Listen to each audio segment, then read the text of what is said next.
guys, welcome back to my channel. இன்னைக்கு ரெண்டு விதமான பாஸ்தா வந்து எழுதிருந்தேன். அத நான் எங்க அம்மா கிட்ட போய் காமிச்சேன். அவங்க வந்து கிரீன் சாஸ் பாஸ்தா தான் வந்து சூஸ் பண்ணிருந்தாங்க. சோ இதே நம்ம வந்து பண்ணலாம் சொல்லிட்டு மெயின் இன்கிரிடியன்ட்ஸே புதினா, மல்லி, அதுக்கு அப்புறம் இஞ்சி பூண்டு எல்லாத்தையும் தண்ணி ஊத்தி நல்லா அரைச்சு எடுத்துக்கிட்டேன். அதுக்கு அப்புறம் இயற்கையை ரசிச்சிட்டு இருக்கும்போது எங்க அம்மா பாத்திரத்தை தந்துட்டாங்க. அதுக்கு அப்புறம் அடுப்பை ஆன் பண்ணிட்டு அதுக்கு அப்புறம் நெய் ஊத்துனேன்.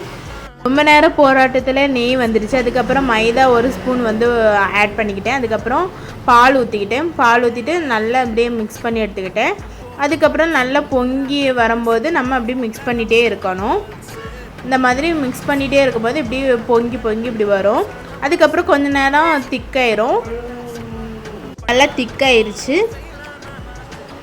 இப்போ சில்லி ஃப்ளேக்ஸ் வந்து போடணும். இது வந்து நம்ம ரெண்டு வத்தல் எடுத்து மிக்சியில் போட்டு அரைச்சி எடுத்துட்டால் போதும். நான் கொஞ்சம் ஒயிட் சாஸ் வந்து எடுத்து வச்சுருந்தேன். அதுக்கப்புறம் நம்ம அரைச்ச அந்த க்ரீன் சாஸ் வந்து ஊற்றிக்கலாம். ஊற்றி நல்லா இப்படி மிக்ஸ் பண்ணி எடுத்துக்கலாம். அதுக்கப்புறம் சால்ட்டு வந்து தேவையான அளவு. நான் ஏற்கனவே பாஸ்தாவில் வந்து சால்ட்டு போட்டிருந்தேன். ஸோ இதில் நான் கொஞ்சம் சால்ட்டு போட்டிருக்கேன். அதுக்கப்புறம் பெப்பர்.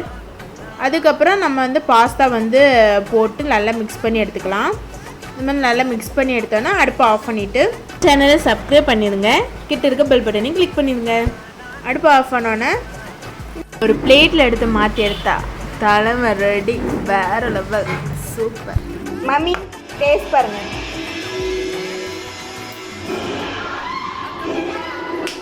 எப்படி இருக்கு? வேறு லெவல். தேங்க்யூ.